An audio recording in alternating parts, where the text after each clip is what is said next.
and welcome to Well House Kitchen. I'm super excited to be here with my best friend Jane Fowler, and we are together in what is the property that Jane is renting for the week down in Bigbury with her whole family really. Yeah. So who have you got with you? In fact, on cue we have the dogs who are entering. You probably won't see, but I'm sure they would love to say hello. Hello Egg, come and say hello. So this is little Egg, who's the newest addition to the family. Very, very sweet. And then Jane, who else have you got with you today? So we've got Moose, who's... Have you got Moose and Egg in there? Okay, don't go stealing now. Thank you. and the rest of the family, as you've just heard. So we're going to be cooking lunch for them, and as part of this journey, we're sharing with you the energetic relationship that we have with food, and Jane, like myself, has had an interesting journey with her experience, and I know today we are catering for those that are intolerant to dairy and gluten. Yeah. So today's recipes will avoid those ingredients. So just to share with you what we are going to be preparing, we've got a spiced sweet potato salad with lemon vinaigrette. This is by the original dish company.com. The website name is theoriginaldish.com. These are all off Pinterest actually, I enjoy my Pinterest. We're going to do a creamy avocado cilantro lime dressing, that's from paleoglutenfree.com. And then we've got a lovely winter veggie coleslaw from fedandfit.com. And then to create some protein option, we have got some beautiful tiger prawns with their tails on, which we're going to do in garlic butter. Yum. So Jane, before we get started, tell me a little bit more about you really, and where you're at in life, and what's brought you down to the West Country. So I'm on holiday here with my family. It's an annual thing we do every year. Found this amazing place, got a beautiful view. That we come and celebrate Christmas before Christmas to take the stress out of Christmas, basically. So I had 10 here on Sunday, cooking full Christmas dinner. So Jane is with a partner, aren't you? Yes. So who has his own children. Yeah. And you've got two of your I've own. got 2 of my own, all adults, and it's a great place to come and just be together and actually cook together. And this kitchen space is amazing. So we have a really good time and just to chill out and get away from the hectic lives we all have back home. So yeah, it's great. And I think this is what's so lovely, isn't it, about food? And Jane and I, we've known each other for about 10 years now, haven't we? And we met on a training workshop, which was the start of our teaching career together. And actually part of our experience together has been cooking together, hasn't it? Absolutely. You're from, your background with Malaysia, through your running through your veins, and has just inspired me so much with all your different flavours and ways of preparing food, and hopefully some of my ways of doing things too has added some flavours to your culinary experience. So I think this is what I really want to encourage is, we don't have to do it on our own, do we? We don't have to be labouring in the kitchen whilst everyone else is having a lovely time. Let's try and include people, our children, our friends, family, and have some fun with it. So let's get started.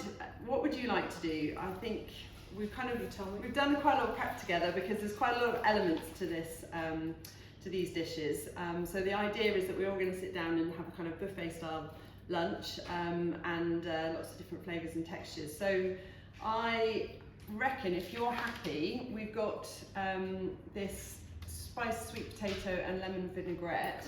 Did you want to talk through what you've done so far? So I have chipped sweet potatoes. Yeah. That's the right word, chip them. Absolutely. And then Liz has had some dried chickpeas which she's soaked overnight. Yeah. So they are a little bit more crunchier than the tinned ones. So we're going to go for a little bit of crunch within the salad. And then we're going to, so I'm going to That's do this. all right, no problem. Look at the recipe. So it says a mix of sesame seeds. Yeah. Let's read through this. So mix sesame seeds, smoked paprika, garlic powder, fennel seeds and salt into a large bowl. So shall I get a bowl for Yeah. you so you can do that? So we're essentially creating a seasoning, aren't we, for the Yeah. roasted So it is actually very simple. It's just we've made it simpler by getting all the ingredients together. So we've got our sesame seeds, because I've always wanted to do this cooking program. I know. Smoked paprika. So I will put details of the recipe in the details below, so you don't need to powder. remember this, but it's really to give you a sense of how it comes together. Fennel seeds. And then we have a beautiful Rhodesian Ridgeback here, who's pretty much Salt. at the level of the preparation work surface, so hopefully he won't help himself to things. And some olive oil. Fantastic. Do you want a spoon? Yeah. So mix it all together. I reckon I probably need a little bit more olive oil than that. So the great thing about cooking is you don't really have to follow the recipes to the T. You kind of go with the flow of what you feel. So this is another thing that's actually really good to talk about, isn't it? I think, so Jane has done some training in neuroscience. Yep. Which I've done a little bit, but not to the extent that Jane has. And it's fascinating actually when you start to understand yourself as to how you operate and how you feel more comfortable. And I know for some, having a recipe with very specific instructions and quantities and so on is absolutely what they need to feel safe and efficient in the kitchen. Whereas someone like you and I, who seem to be much more sort of right brain, I don't know, say that, there's elements of all aspects I think, but you know, we have that creativity that goes, okay, there's a lovely idea, now let's see what we can do with it with the ingredients that we've got. And I think a big part of that is actually confidence. So I just encourage you, you know, to really just experiment with flavours, experiment with ingredients, and just not worry so much about how it's going to turn out. And we've all had our disasters, let's not. Absolutely. It's like giving it a go, having a taste, don't like it, try something else. Exactly. So show them, Jane. It actually says on here to toss the chickpeas and the sweet potatoes in with the sauce, but we're not going to do that because it saves on washing up. So just We're going to drizzling it over the chickpeas and sweet potato. And then I'm going to do what they do in all kinds of I was going to say, you know, this is what's so lovely. Yeah. We're cooking with all our senses, aren't we? We've got our hands and our mind, our eyes, our ears, our mouth, our touch, and it's just, this is something you can really get the kids involved with. I know my kids, particularly one of them, is particularly into getting her hands mucky. So another way to, another lovely way to involve family members. Absolutely. I mean, like you, I've been cooking with my kids since they were like 2, and I have 2 very confident cooks now. Yeah, it's lovely. And tell me, you grew up in Malaysia. Yep. Tell me a little bit about your early experiences With food. with food. I wonder. I guess it's my grandmother used to cook, so I'm just gonna wash my hands. Just putting that in the oven to roast.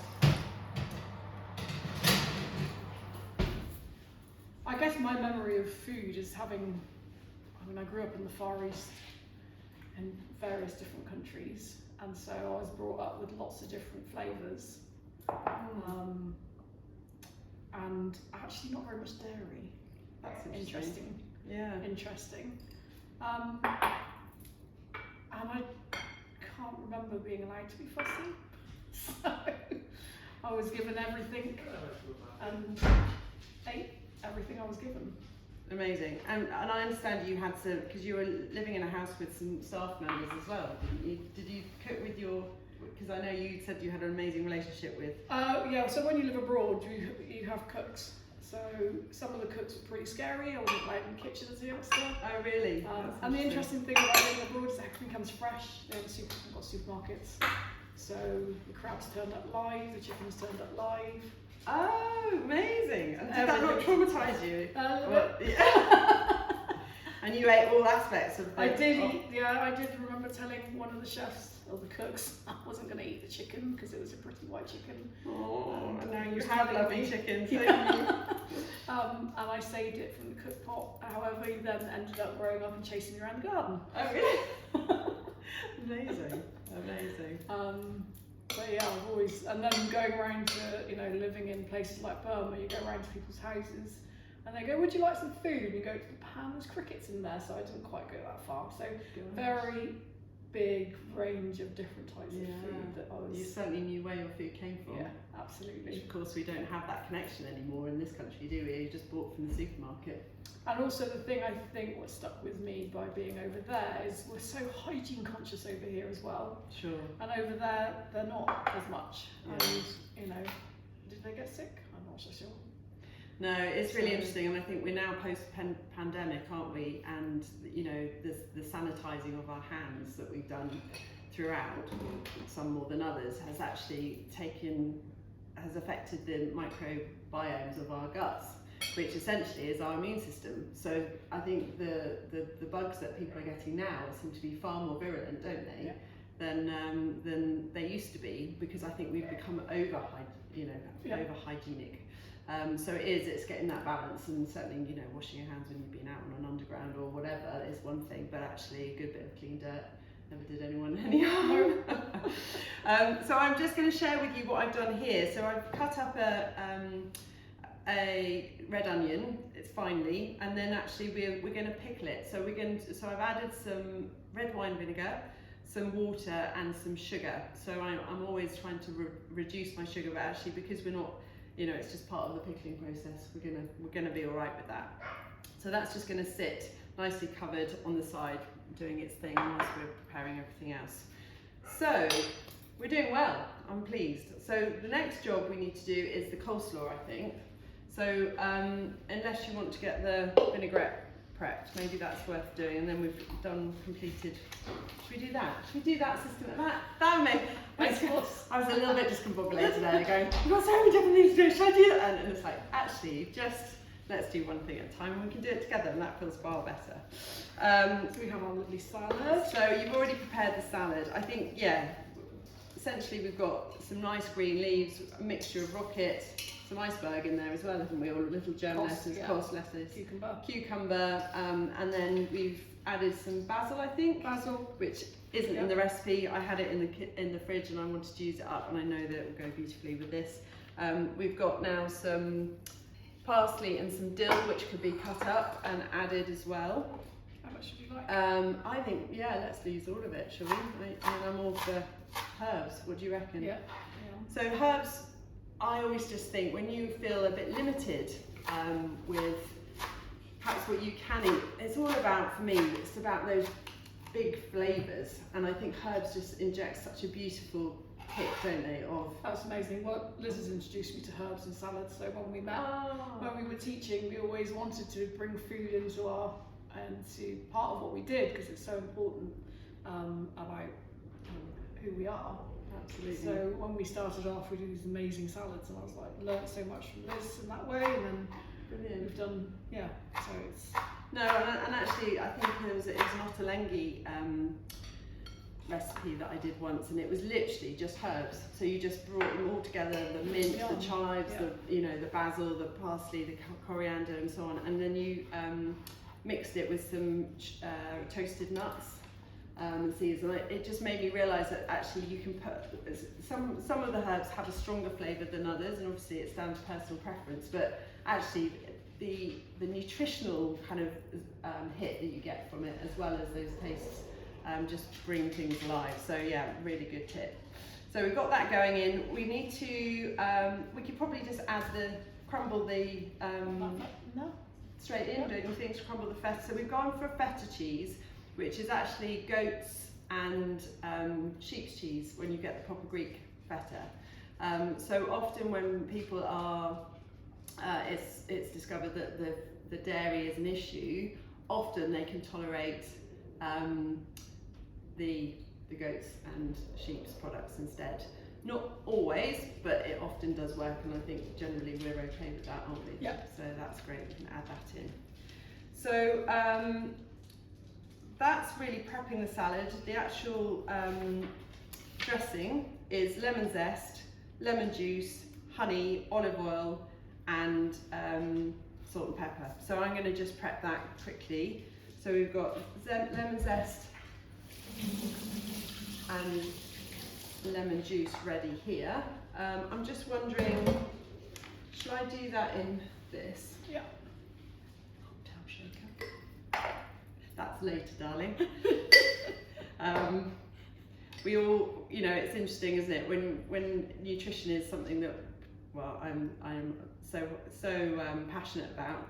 So many people think that I deny myself everything, and it's my belief is that everything in balance, everything in moderation. So I certainly enjoy a glass of wine once in a while. No judgment. So what have we got? Olive oil. We need to add. So we've got lemons, the honey we need as well. So how much olive oil have we got? Half a cup. So I'm just gonna do what I think is about right. Salt and black. Salt and black pepper and a bit of honey. So how much honey have you got? 2 tablespoons. So again, we'll be a bit slapdash, but the new beauty is we can just try it, can't we? And we can adjust it according to the flavour. So this is a really simple dressing, and I would again really recommend making your own dressings. It's something that can be done, you know, ahead of time. You can store them in the fridge, can't you? Or even on the side for weeks, really.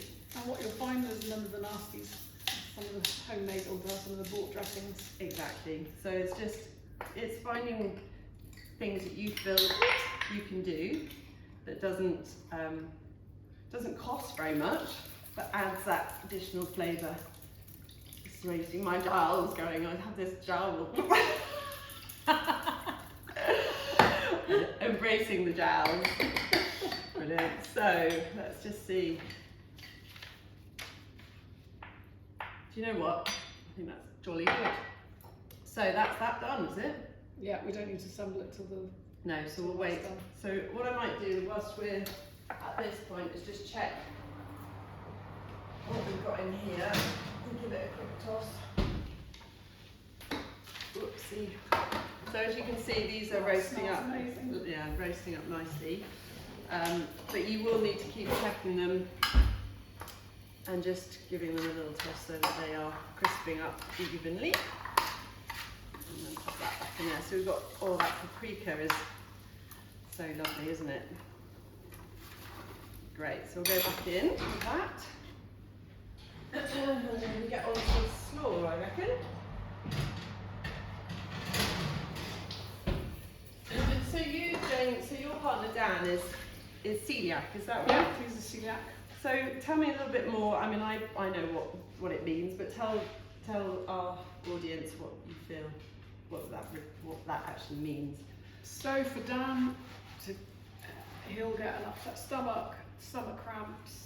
He was diagnosed celiac probably about 15 years ago, and so, but he has decided not to be completely avoidance of weak products. So, as in, he doesn't mind if the chips have been cooked in the same batter as something else, And he gets away because with he that. feels he can get away with it because he doesn't make himself completely intolerant to wheat. Okay, interesting. So he's decided to do that. I know some other people that are celiacs. Obviously, when you're diagnosed as a celiac, then you're told to avoid all wheat products. Well, it's he's not just found wheat, is it? It's gluten. gluten. So Yeah. gluten includes spelt, rye, oats, actually. Some oats. Some yeah. oats. What else have we got in there? There's all. Yeah. Are there loads of other ones? There's semolina. Oh yeah, semolina, I always forget that one. Yeah. So let's think about, rather than thinking about the ones we can't have, let's think about the things that we can. So we can have buckwheat, that's naturally gluten free. Yeah. Rice is fine. Rice. Corn. Yeah. Corn. Gluten free oats. Chickpeas. What are Chickpeas. they called? Oh, quinoa. Gram flour. Oh yeah, gram flour. Oh yeah.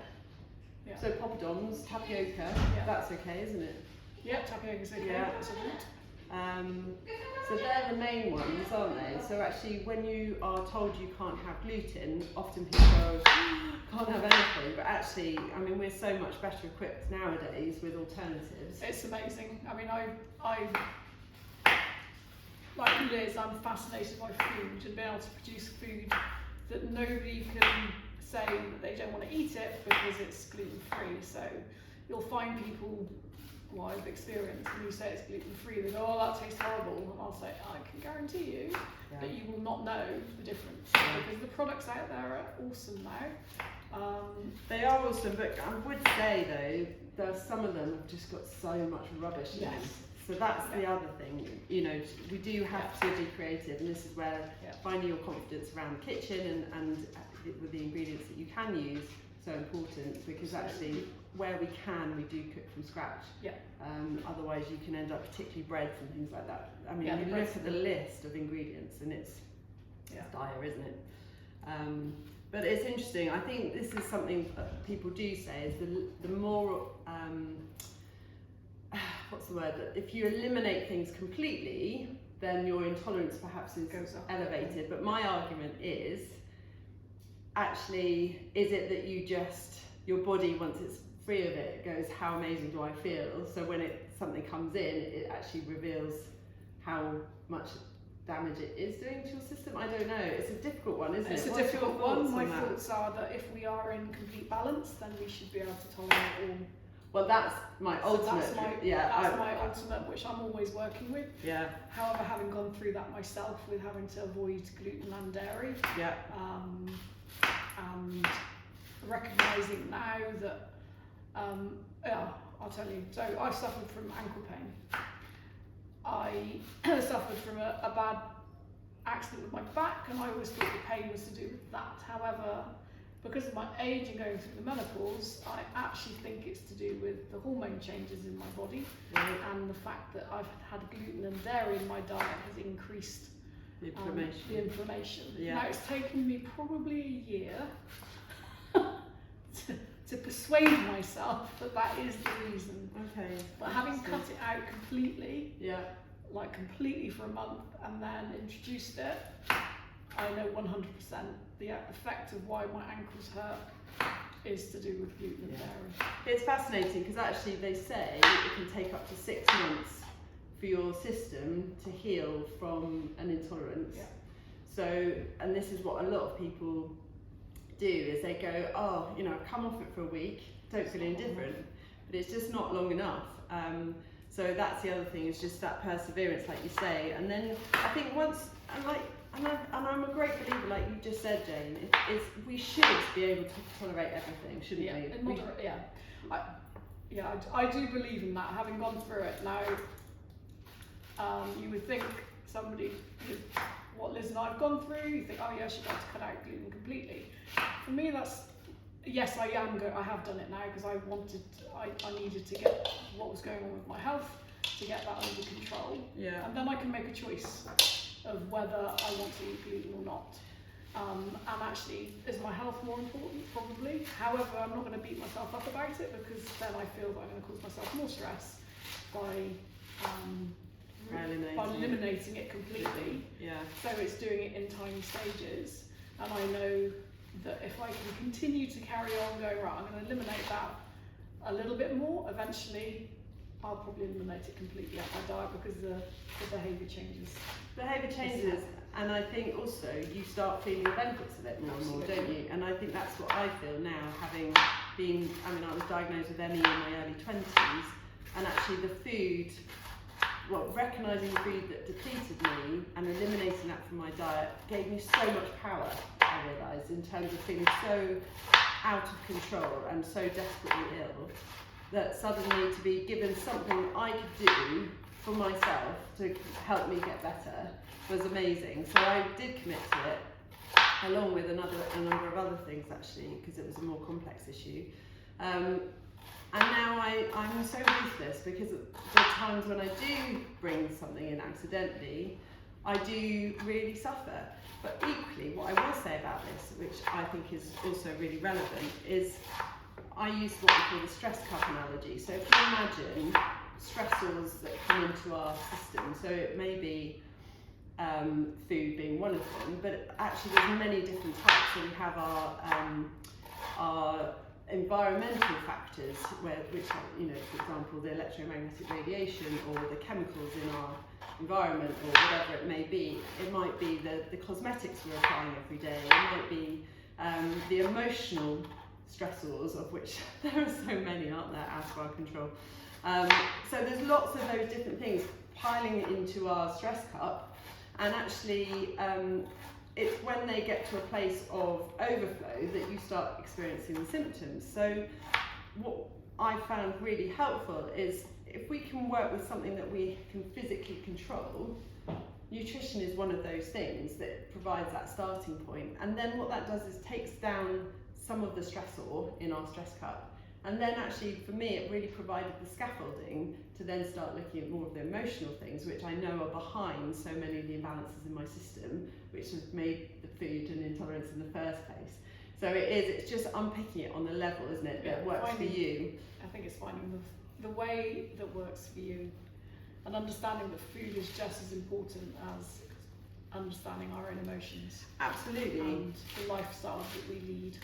But as we sort of shared in the previous video, equally, if you're so stressed out about the food that you can't have or whatever, that becomes more of a stress than the elimination of it in the first place. So you have to work that out, haven't you? You've got to find a happy balance. And like Jane said, actually, gradually over time, you found a way of not doing it overnight, but actually little by little eking it, so you don't feel like you're missing it, feeling like you're not being denied, and actually then exploring the alternatives as well to find the new things that you enjoy instead of those familiar things, because we all get stuck in our ruts, don't we, about what we like. Brilliant. You were very quick at that. Can you tell she does a lot of catering? Here I am. So making loud noise though. It's very good. It's very good. It's very therapeutic. So here we are. We've cut up our red cabbage and our kale, and that's all going to go into the mixing pot. Is that going to be big enough? Maybe we transfer that. Yeah. What do you reckon now? Transfer that one because that could be mixed in. Yeah, it's a bit of a juggle. The good thing is that this holiday home has got plenty of culinary delights and vehicles for food, which is great because obviously it caters for lots of people in this place. I'll show you around in a bit. I say show you around, but I'll just show you the view that we're looking out on and you don't get to see in this shot. So let's shove it all in. This is going to be very rustic, but we like rustic, don't we? Well, I do. Rusty's good. This is certainly not a la carte style cooking. So Jane, tell me what you're up to these days. So you run Swallet Farm, which is what? How do I describe it? So an event centre. So we rent out the property. It's a 18th century farmhouse set on top of the Mendips that sleeps 26 people. So what I'd like to talk about in relation to that is how you came to have Swallet Farm, because a big topic that we are interested in on Well House Kitchen is our transformation through change. Yeah. And Jane and I have shared 10 years of our lives together, and You've been in it from the start. And I have been witnessing some incredible transformation in Jane and the amazing, I don't even know what the word is, project, adventure that you've been on. And I'd love you to share a little bit of that journey with our viewers. How far? Well, in a nutshell, I mean, we haven't got all day. Yeah, but, I know. I guess, how do I start? It's quite a long story, so I'm going to wrap it up in a minute or less. So I guess a dream of mine is always to have this healing retreat in the trees. And I was very new to working, and I had a client come in. We just happened to be talking about life and what was exciting, and he was like, yeah. So just before you carry on with that, before Jane was in the holistic world as a kinesiologist, massage therapist, Reiki healer, etc. I'll let her say what else, but you were in the corporate world. I was in the corporate world. Came from a very corporate background, blue chip company, running a big multi-million pound company, and then just had to leave because my kids came first. So I actually cried when I wrote my resignation because I absolutely loved my job. So isn't that so tragic? That always breaks my heart that a company loses somebody that is so passionate about what they do. I absolutely loved it. But can't accommodate them in that transition into parenting. I guess it wasn't they accommodated me completely. Oh, they actually. did. Okay, that's I just good to decided hear. that I needed to be there for my kids. I wanted to be the parent that picked them up from school, to be there if they needed me. So I made the choice, and we were fortunate enough that we had a family business, so I was able to do that. So I was very grateful for that. Brilliant. So yeah, grew up in the corporate world, brought my kids up, and then I guess I got to a certain age when they were sort of past preschool, and I thought, you know what, I need to get back to the workplace. What do I do? So I just embarked on an accountancy course. Did you know? I didn't know that. And then 2 years after that, somebody said to me, "What are you doing that for, Jane?" I'm like, I don't know actually.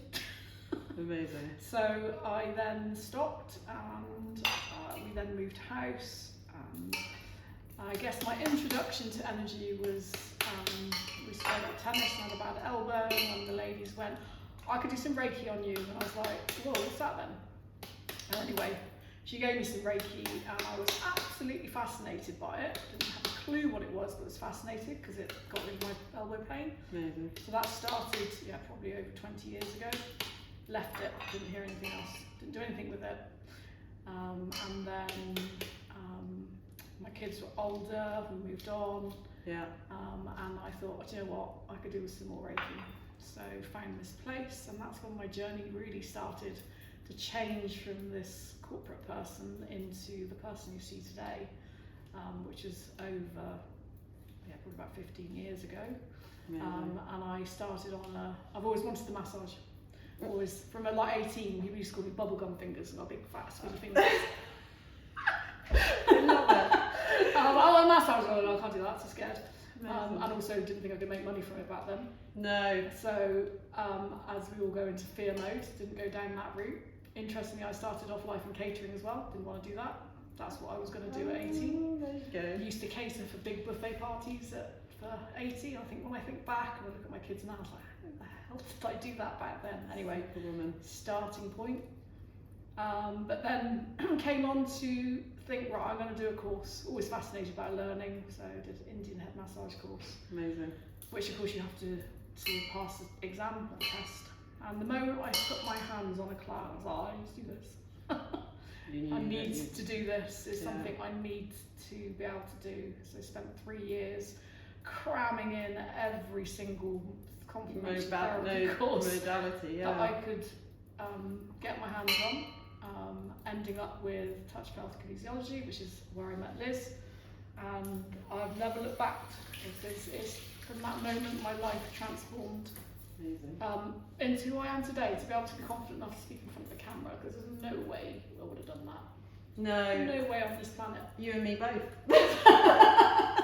It's fascinating, isn't it? I mean, we had to, in the training workshop, we had to stand up and do a presentation, and I think, well, I know myself, I was a nervous wreck and cried after every single. We were made to cry though, weren't we? Oh, well, there was part of it, yeah. You were given the shit sandwich at the end, weren't you? It was like, you did that well, you didn't do that well, and then, and how do you actually feel? And that's a really interesting question, isn't it? How often do you truly connect with how you feel, rather than actually go what you think so I was focusing on, I should have done that better, and da-da-da. No, but how do you feel? And then of course all that emotion comes up. I'm terrified. And so really interesting. And then of course we got together, didn't we, to actually develop our teaching program together, and held each other's hands in the different locations to get ourselves sort of into a place where we could do it individually, which we now do. So amazing. It was great. But I love these. I just feel like everybody's got a story. And the more I connect with people, the more inspired I am actually at that opportunity to really change. You don't have to stay in one job forever. I think that's a very old kind of way of being, isn't it? Whereas now we're encouraged to just keep learning and growing. And I think just to have the courage to step outside of what's perhaps been drummed into you as the way to be or the way to go, and just trust in each step and know that each step will lead you closer to that you perhaps want to be doing, and how those things, like, you know, like the catering, you were doing it once and then you didn't, and now here we are again, and you now cater for all your, you know, a lot of your guests at the farm, don't you, as well? And Jane and I have had a lot of fun, like I say, catering for our courses, because we feel that actually so many people come onto a course and they've got their packed lunch of really quite de-energizing food, should we put it that way, and actually what we've discovered is by creating a lovely spread of lovely nourishing food, not only does it nourish people in a way that keeps them energized for the day, but it gives people a further opportunity for connection, and I think that's what we're just so passionate about, is putting people around the table. That's the best. We got the best connection with our groups of people when we sat around the table and everyone's talking about the food and how amazing it tastes, and then wanting recipe books. Yeah. Absolutely, because actually what it does is it inspires people to, like we've been inspired by each other, it gives people ideas. And showing that it's actually quite simple. I mean, we've ended up now, I don't do the full spreads. We probably would have done something like this when we first started up. Just giving somebody a simple homemade soup and some nice fresh crusty bread is enough to get them inspired to go, I'm going to go home and make some soup. And the beauty of soup, of course, is that you can batch cook it, can't you, and freeze it, and that's what I'm going to really encourage viewers to do, is just, you know, rather than thinking, oh God, I've got to prep from scratch every single time. No, let's just get prepared with a few things, and then you can really eat well for the week, actually, without too much effort. Brilliant. So where are we up to? We've got our kale, we've got the red cabbage, and we've got the pomegranate. All in there, and then what else do we need? Carrots. Oh yeah, here they are. Probably do we need to? What have I done? Modern kitchens. No, I don't know what that is. Oh well. So do we want to grate that? Have you got a grater to do? Grater here, that would be great. Great, that would be great. Oh, I think maybe it's that. Is it? Oh heck. We're going to go out of screen now. That's all right, you go out of screen, I'll stay on the screen. Brilliant. So whilst Jane finds the grater, that's going to be the final ingredient. Is it in there? Oh no, we've also got some raw cashew nuts. So I'm going to pop them in. I've chopped them coarsely. Some black pepper going in there as well. So what I love is just colours of food, colours and textures, and at this time of the year, we're obviously in the winter time, pre-Christmas, and there's so many lovely pomegranates and green veg that we can bring, that maybe we've, you know, used to just steaming or sauteing. We can actually have them raw as well, which is lovely. So we're going to make up the dressing for this one as well. So we need some, I'm just going to use this bowl. We've got some coconut aminos. Now, I've not heard of this before, but it's soy protein seasoning. But it is soya, but it's, oh okay, so I think this is a soya version, maybe there's a coconut version. There's coconut version as well. Okay, so I'm not familiar with that. So anyway, we're using soy sauce, which is absolutely fine. I don't know where you get your coconut aminos from. Most health food shops. Oh really? Yeah. Oh, there you go. Actually, I think some of the supermarkets sell it now. Do they? It's definitely much more mainstream. I'm sorry, I'm going to just quickly get my little cup measurement thing. Super. So, do you want me to grate? Yeah, if you wouldn't mind grating the carrot into there. So we've got a quarter of a cup of that going in. Now we've done slightly bigger quantities, so I might just add a bit more. Although maybe not. Let's start with this because we'll add it smoothly. Quite salty. Is it? Yeah. So then we've got our almond butter. So putting that in. Oh, the other thing, Jane, we haven't done is our prawns yet, but they won't take long, will they? Prawns. So we've got that, and then we've got fresh lemon juice, have we? I haven't got that one prepared. 2 tablespoons of fresh lemon juice. Do you know what? I'll use that one, because I know that's probably a bit more than that, so I'll do that. And then we've got 2 teaspoons of apple cider vinegar. So I always get the organic live apple cider vinegar. So the live aspect of it, it's got the mother in it. Yeah. What does that actually mean? What is the mother? I don't know what the mother is, but Is it the thing that's on the coating? it's, yeah, I don't actually know. I must get my friend who makes this stuff to give me an understanding of it. But essentially, it's meant to be very good for your gut, isn't it? So, apple cider vinegar, 2 teaspoons of that. So we'll just measure it as we think it might be. This goes in there. Yeah, lovely. Thank you. The hordes are arriving, ready for lunch. So this is great timing. It all comes together. Oh, wait, there's the garlic and some food. We need to put a tablespoon of honey in there too, so we'll squeeze a bit of honey in.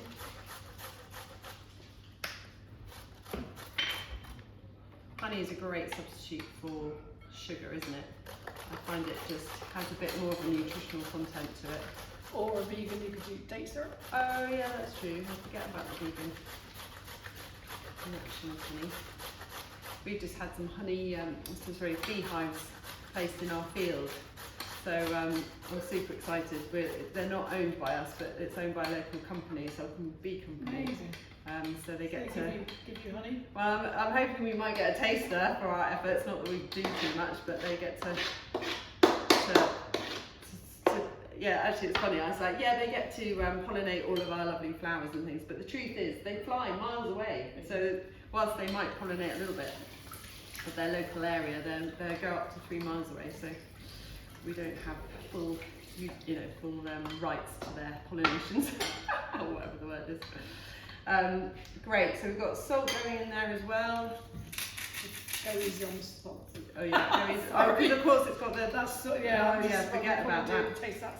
Oh gosh. I don't generally cook with salt with those aminos. Okay, well we may have to. But there's quite a lot of sand, so. Let's try it and taste it. Oh, I see what you mean. It'll be fine over that. Actually, what I might do is just add a smidge more of that because it's actually quite nice. It's got a tang, it's got that tang to it, and I think, like you say, with the nuts. But yeah, on its own, it's quite pinchy. Should we do a bit more pepper? I feel like that would be quite nice. So it's always down to personal taste, isn't it? And at the end of the day, it's subjective. So just make it tasty for you. Do you want to try a bit before it goes on? I think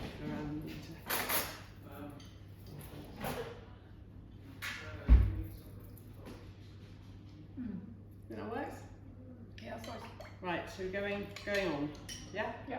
Let's see if that's going to be enough. I'm going to have to go again. So let's use that one. That's the other one that We'll probably manage with that, can't we? Just going to give that a good shake up. So how do you tend to work when you've got vegans, meat eaters, gluten-free, dairy-free in terms of your catering? I have a whole family full of it.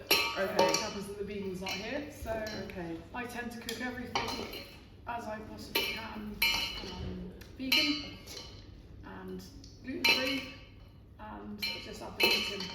Yeah. So the things that catch you out are actually discovered in things as eggs. Because sometimes there's eggs in so many of the free-from stuff.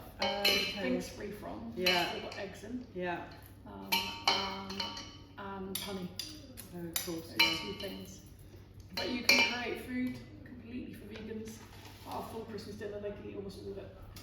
Amazing. So I think that's the other thing, is when there are different dietary requirements, it's again trying to make it feel like everybody can eat together, not that one person's missing out or that they're special or not, whatever. I think it is trying to feel inclusive, isn't it? And I think often when you go back to the raw ingredients as well, you can make some beautiful, like we are, beautiful salads and veggie dishes and bits and bobs, and then the meat can stand alone, can't it? And then you've got tofu, you've got quinoa and other protein sources, can't you, that you can add into the mix to give that balance that is so necessary. When I'm giving out when I'm giving out advice around nutrition, my big thing is balancing blood sugars, as well as obviously looking at the food intolerances. And yeah, lovely, thank you. And actually it's about trying to incorporate enough protein into every meal. So really we should be having half our plate as our non-starchy vegetables. So things like our lovely salads, the vegetables that aren't the root vegetables essentially, and the fruit as well that aren't. So bananas are quite starchy, but the more water content it has, the less starchy it is generally.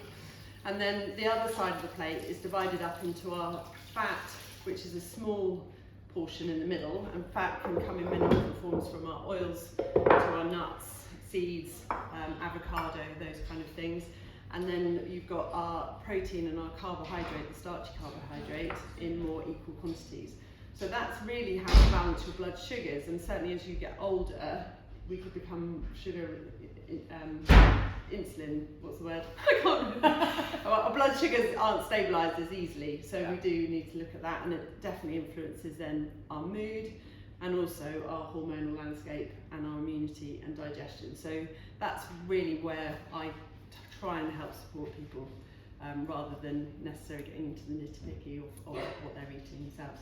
Right, so where are we up to? We're doing well. I think we're just really onto our... How's the potatoes? Yeah, perhaps check the potatoes, and then we'll just get our avocado dressing done, and then probably, just the prawns then. Oh, and just a point on the butter that we're going to use for the prawns. If you are dairy intolerant, often you can tolerate butter. Reason being is it's purely fat, really, and I would recommend that over some of these vegetable oil spreads, because again they often have nasty things added. So I would definitely try the butter over the veggie spreads to start with and see how you get on. Would you agree with that, Jane? Yes. Do you find the same? I do find I can tolerate a bit of butter. Yeah, and it's jolly tasty. Again, in moderation, obviously, we don't want to go mad with butter, but good quality organic butter, can't beat it. And we do need fat as well. A lot of people think you have to be fat-free or reduce the fat, but we do need healthy fats. Many functions in the body to produce, to create our hormones and things. We don't do this. Yeah, we're just going to squidge them all in. I'm a very delicate food preparer, can you tell? So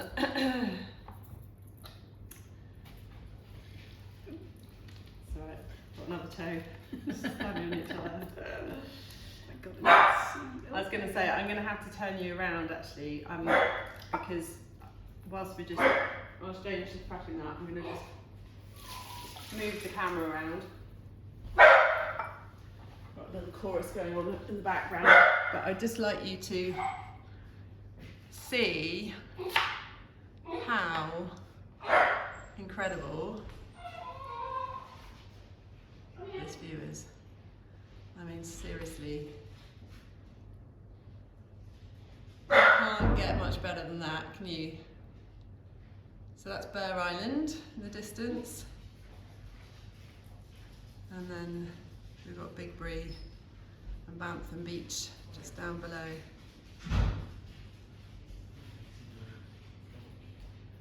There we go. Hello. Jane's disappeared. So here we are. Barking dogs. So, nearly there. And we can give it a try. That was going Yeah, amazing. it's fine. So we've just chopped up some coriander as well. That smells amazing as well. Coriander, avocado, and then we have some lime that's also gone in. Yeah, I Excuse forgot me? that was lime. That was lime. That's good.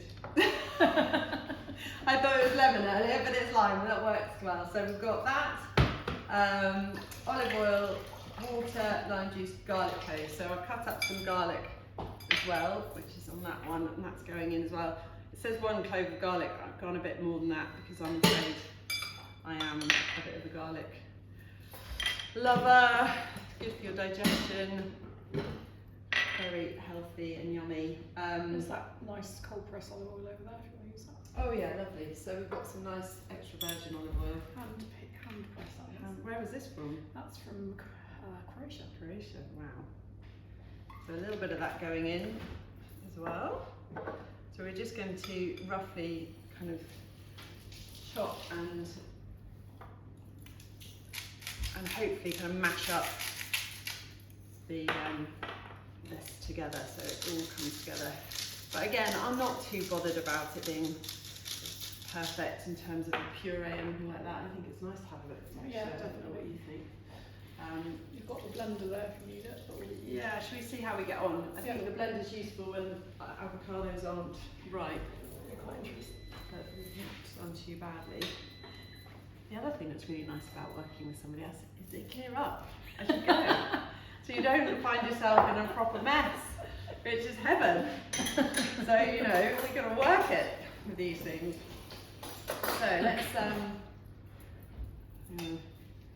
just use my knife to do a bit of the cutting initially. And maybe taking my words back, we're going with the blender, but we'll see. It's not too bad. So then the last thing is just our prawns, isn't it, Jane? Just the prawns, and we're mixing the salads together. Mixing the salads and the Yeah. coleslaw's ready, isn't it? Bread in for the non-glutens. Perfect.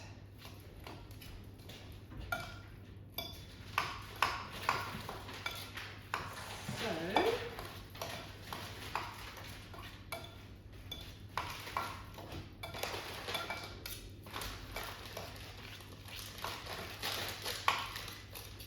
this is pretty good. So, at the moment, as you can see, it's just chopped up, and I'm going to try and get it a bit less chunky, partly because it goes around better, but I think that will just be so delicious just to kind of add into the mix. Quite like it like that. Yeah, I think I'm such a texture person. It's really interesting as well because our jaw, when we chew, our jaw activates our iliocecal valve, Okay. which is the junction between the large intestine and the small intestine. So I have a big thing about people chewing gum, because actually that you're constantly activating the gut to say you've got food coming and it never comes. Yeah. But the other thing that's really interesting is it also activates the parasympathetic nervous system, which is our rest and restorative aspect of the autonomic nervous system. And so, which is why people do chew gum, because actually it's a calming mechanism. Yeah. So consequently, so I used to be, I would find myself comfort eating a lot, but very drawn to things with texture. So the chewing aspect was interesting. And chewing gum was a big thing for me so it's really interesting when you start understanding the biology behind it. You then realise why you're doing it. And I still find myself at times when I'm slightly processing something, I will stand at the fridge door and I'll find myself, chomping on something. That's interesting. I learned something today. I'm feeling much better for it. Yeah. So there you go. Which is why eating can be such a comfort. Yeah. And it can be so difficult to stop that addiction, really. But yeah, really interesting. So there we go. We've got our. I'm going to transfer it into a nice bowl. How far are we away now? I think those are done. Yeah. So It's just the prawns now, isn't it? But I think I think we'll sign off now, because prawns wise, what we're going to do is we're just going to fry these in the butter and garlic, and not for very long, and that's it, isn't Really it? simple. Essentially. So I'll give you a picture of the final presentation just for you to reference. But hopefully this has given you some lovely ideas, creating some nice winter salads for you to share with your friends and family. So thank you, Jane. It's been an absolute pleasure as always, and allowing me to come into your beautiful holiday home. What a treat! Gorgeous day. What a gorgeous day. So really appreciate you watching, and I hope you found this useful. If you have, please comment below. If you haven't, please comment below. And if there's anything you'd like to for me to share or have more information on, please don't hesitate to get in touch. But like it for us, and do subscribe. Thank you. Bye.